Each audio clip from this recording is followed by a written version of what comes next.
Morning school. आज हम आपका हिंदी साहित्य में पार्ट 9 टिकट एल्बम पढ़ेंगे। ये दो दोस्तों की कहानी है जो कि क्या है, टिकट जो है आता है चिट्ठियों में स्टैम्प है ना, इकट्ठा करते थे है ना। तो अब राजप्पा को कोई नहीं पूछता। आजकल सबके सब नागराजन को घेरे रहते हैं। नागराजन घमंडी हो गया है।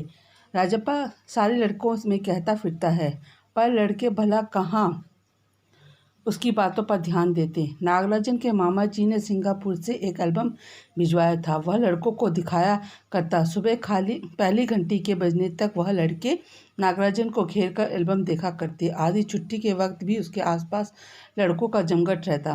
कई लोग टोलियों में उसके घर हो आए। नागराजन शांतिपूर्वक सभी को अपना एल्बम दिखाता, पर किसी को हाथ नहीं लगाने देता था। एल्बम को गोद में रख लेता और एक एक पन्ना पलटता। लड़के बस देखकर खुश होते थे है ना। तो उन्होंने कहा कि राजप्पा को आजकल कोई भी नहीं पूछता था। कि कब से नहीं पूछता था? जब से कि नागराजन के मामा जी ने सिंगापुर से वो टिकट एल्बम उसके लिए भिजवाया था है ना। अब वो कहता था कि वो लोगों को, जब लड़कों को कहता था कि नागराजन बहुत घमंडी हो गया है, तो कोई भी उसकी बात पर ध्यान नहीं देता था है ना। और सब लोग इसके नागराजन का एल्बम देखने के लिए उसकी भीड़ जमा होती थी। बहुत से लोग तो उसके लड़के जो थे घर पर भी होकर आ गए थे है ना। पर वो किसी को अपने जो एल्बम था उसको हाथ नहीं लगाने देता था, बल्कि अपना आप स्वयं ही उसको उनको दिखाया करता था है ना। और तो और कक्षा की जो लड़कियां भी उस एल्बम को देखने के लिए उत्सुक थी। पार्वती लड़कियों की अगवा बनी और एल्बम मांगने गई। लड़कियों में वह तेज तर्रार मानी जाती थी। नागराजन ने कवर चढ़ाकर एल्बम उसे दिया। शाम तक लड़कियां एल्बम देखती रही, फिर उसे वापस कर दिया है ना। और तो जो इस क्लास की जो लड़कियां थी वो भी उसकी जो एल्बम है उसको देखने के लिए बहुत ज़्यादा उत्सुक थी है ना। तो उनमें जो पार्वती नाम की लड़की थी वो तेज तर्रार थी बोलने में। तो उसने नागराजन से उनसे उसकी एल्बम मांगी, और तो उसने फिर उसमें एल्बम पे पहले कवर चढ़ाया और फिर लड़कियों को दे दिया। लड़कियों ने शाम तक एल्बम देखी और फिर इसको वापस कर दी। अब राजप्पा के एल्बम को कोई पूछने वाला नहीं था। वाकई उसकी शान अब घट गई थी। राजप्पा के एल्बम की लड़कों ने काफ़ी तारीफ रही है। मधुमक्खी की तरह उसने एक एक टिकट जमा किया था। उसे तो बस यही धुन सवार थी। सुबह 8 बजे वह निकल पड़ता। टिकट जमा करने वाले सारे लड़कों में चक्कर लगाता। 2 ऑस्ट्रेलिया के टिकट के बदले एक फिनलैंड का टिकट लेता। 2 पाकिस्तान के बदले एक रूस का। बस शाम को जैसे ही वह घर लौटता, बस्ता कोने में पटक कर अम्मा से चबेना लेकर निकर की जेब में भर लेता और खड़े खड़े कॉफ़ी पीकर निकल जाता। 4 मील दूर चलने पर अपने दोस्तों से कनाडा का टिकट लेने पगडंडियों से होकर भागता था। उसने कहा कि राजप्पा की जो है एल्बम का कोई नहीं पूछा था। बाकी क्या था, शाम तक है ना, अब उसकी जो शान थी वो घट गई थी। राजप्पा के एल्बम की जो लड़कों ने जो तारीफ़ करी थी है ना, वो सब बेकार हो गई थी उसकी। और जो राजप्पा था उसने जो है अपनी जो टिकट है वो मधुमक्खियों के समान, मतलब एक ही जैसे मधुमक्खी अपना रस चूस के इकट्ठा करती है, उसी तरह से उसने एक टिकट एल्बम को जमा किया था। उसमें ये धुन सवार थी कि वह 24 घंटे अपनी जो टिकट का एल्बम था उसको किसी तरह से अच्छी तरह से बनाकर इकट्ठा करे। और टिकट जमा करने वाले सभी लड़कों के उसके से चक्कर लगाता था किस किस के पास वो टिकट होते थे है ना। तो किसी को 2 ऑस्ट्रेलिया के टिकट देकर एक फिनलैंड का टिकट लेता था, या किसी पाकिस्तानी टिकट के बदले एक रूस का टिकट लिया करता था। बस जैसे ही शाम होता था, बस्ता अपने कोने में पटक कर स्कूल से आने के बाद अपनी मम्मी से चने लेकर अपनी जो जेब होती है निकल के उसमें भरकर और खड़े खड़े कॉफ़ी पीकर निकल जाता। और काफ़ी मील दूर जाकर लोगों से वो जो है टिकट जो है इकट्ठा किया करता था।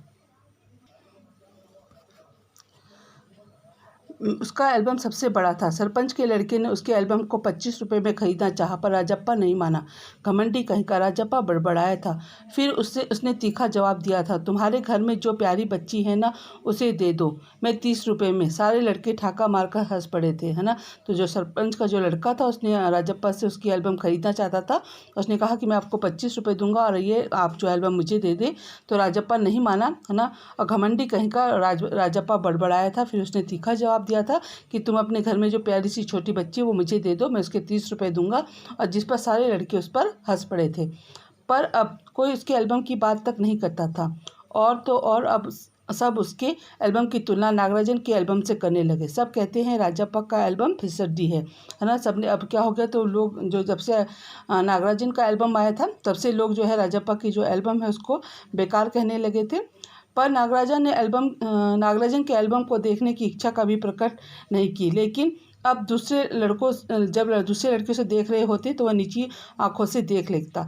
सचमुच नागराजन का एल्बम बेहद प्यारा था, पर राजप्पा के पास जितने टिकट थे उतने नागराजन में एल्बम में नहीं थे। पर खुद का एल्बम ही कितना प्यारा था, उसे छू लेना ही कोई बड़ी बात थी। इस तरह का एल्बम यहाँ थोड़ी मिलेगा। एल्बम के पहले पृष्ठ पर मोती के जैसे अक्षरों पर उसके मामा ने लिख भेजा था, है ना। उसने कहा कि नागराजा का जो एल्बम था कभी भी राजप्पा ने देखने की इच्छा नहीं प्रकट की।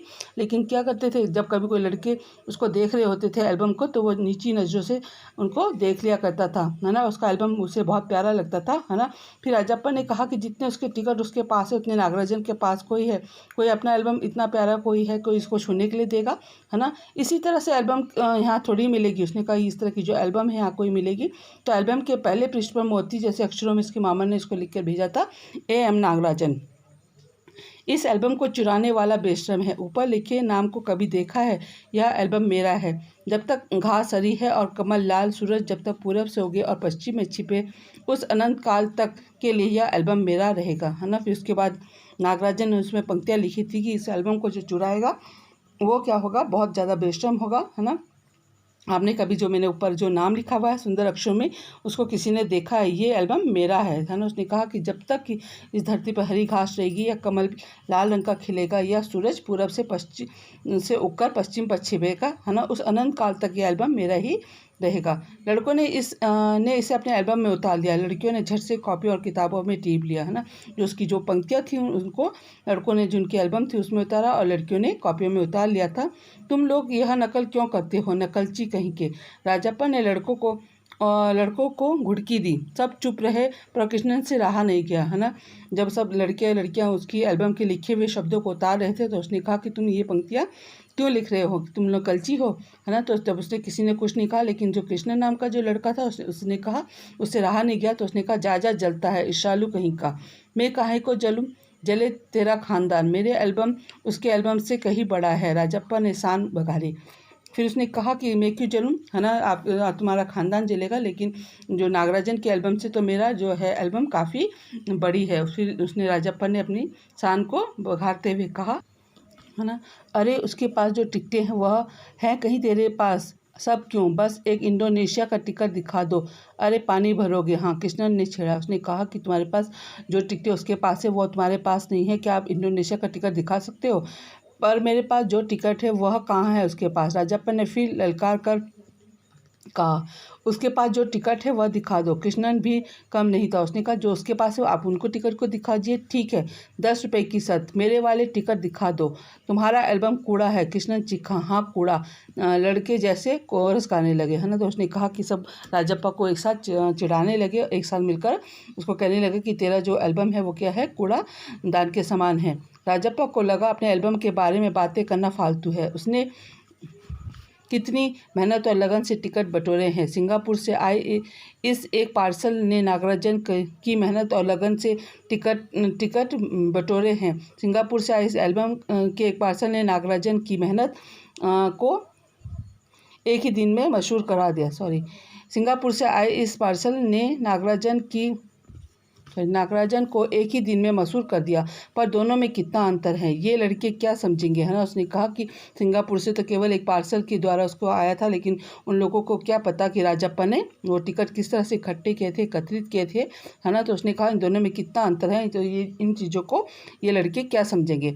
राजप्पा मन ही मन कूद रहा था। स्कूल जाना अब उससे खलने लगा था और लड़कों के सामने जाने में शर्म आने लगी। आमतौर पर शनिवार और रविवार को टिकट की खोज में लगा रहता, परंतु अब घर गुस्सा हो गया था। दिन में कई बार एल्बम को पलटता रहता, रात को लेट जाता, सहसा जाने क्या सोचकर उठता, ट्रंक खोलकर एल्बम निकालता और एक बार पूरा देख जाता। उसे अब एल्बम से चिढ़ होने लगी थी। उसे लगा एल्बम वाकई कूड़ा हो गया है ना। तो उसने कहा कि उनसे लड़कों की बातें को सुनकर उसके मन ही मन वो क्या हो गया था, कूड़ने लगा था।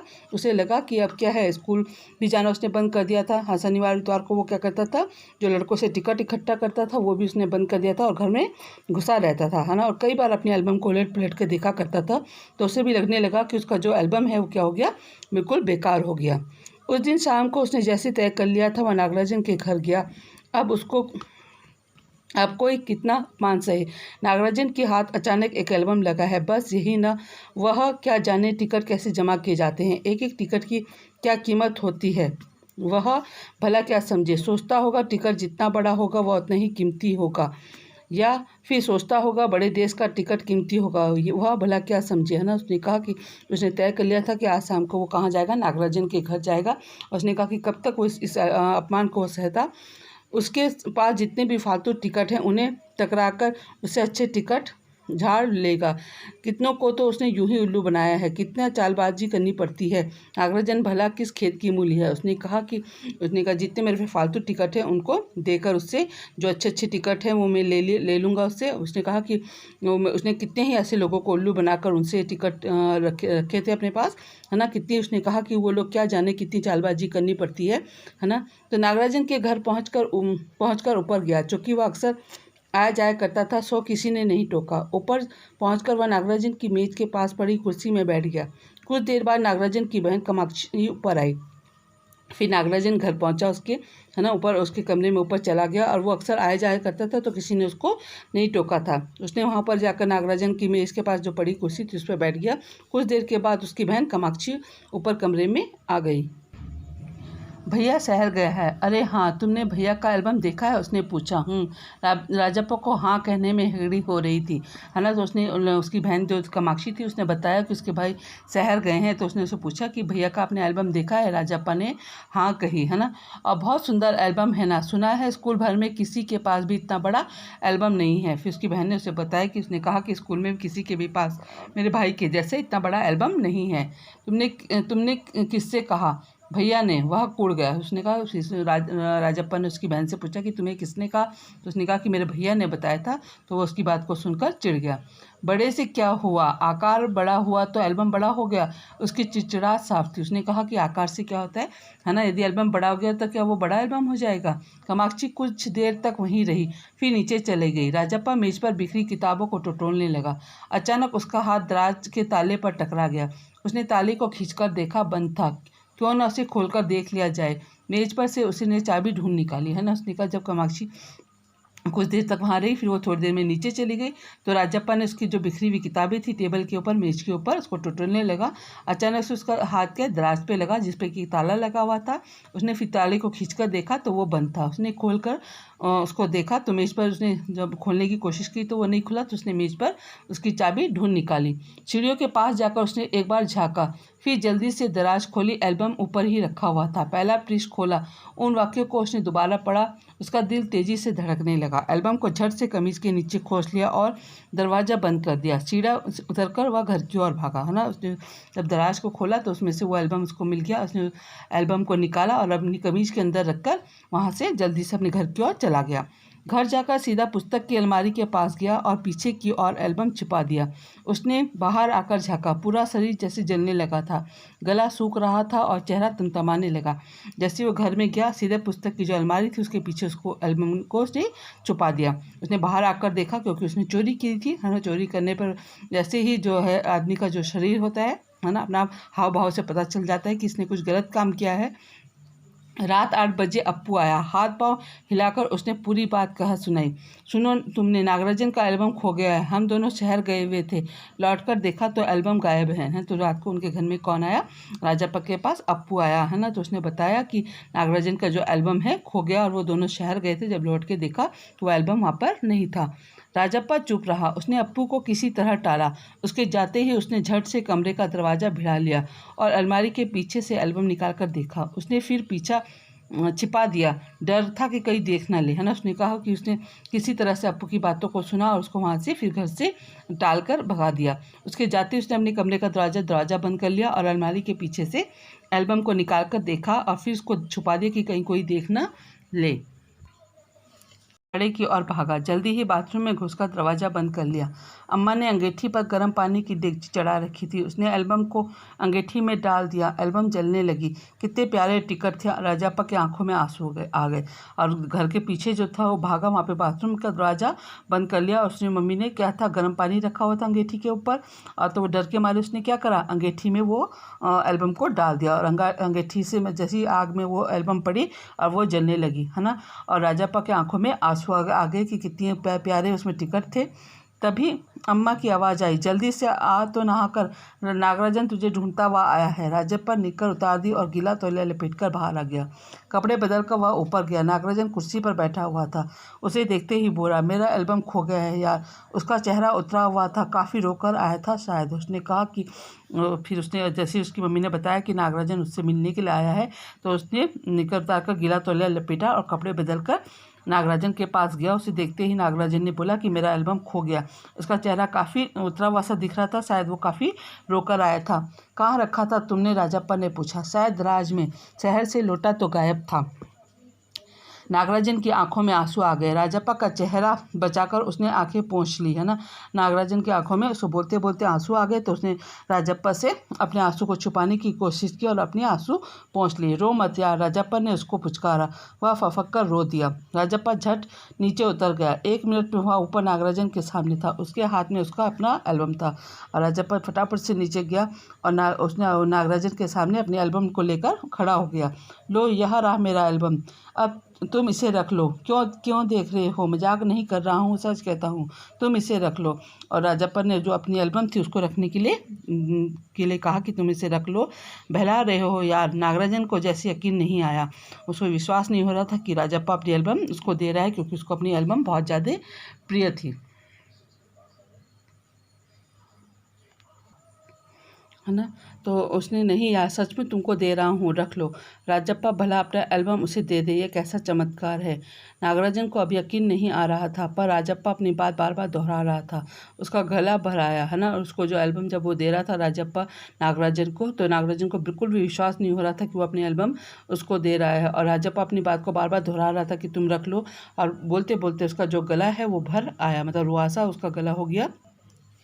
ठीक है, मैं इसे रख लेता हूँ, पर तुम क्या करोगे? मुझे नहीं चाहिए। क्यों, तुम्हें एक भी टिकट नहीं चाहिए? नहीं। उसने कहा कि ठीक है, तुम इतना कह रहे हो तो मैं रख लेता हूँ। पर उसने कहा कि तुम्हें नहीं चाहिए? उसने कहा नहीं, मुझे नहीं चाहिए। तो उसने कहा तुम्हें एक भी टिकट नहीं चाहिए? उसने कहा नहीं। पर तुम कैसे रहोगे बगैर टिकट के, है ना। रोता क्यों है यार, है ना। ले, इस एल्बम को तू ही रख ले, इतनी मेहनत की है तूने। नागराजन बोला, है ना। उसने फिर उसकी आंखों में आंसू देखकर राजप्पा के उसने बोला कि ये एल्बम तू ही रख ले, तेरी इतनी मेहनत से इसको इकट्ठा किया है।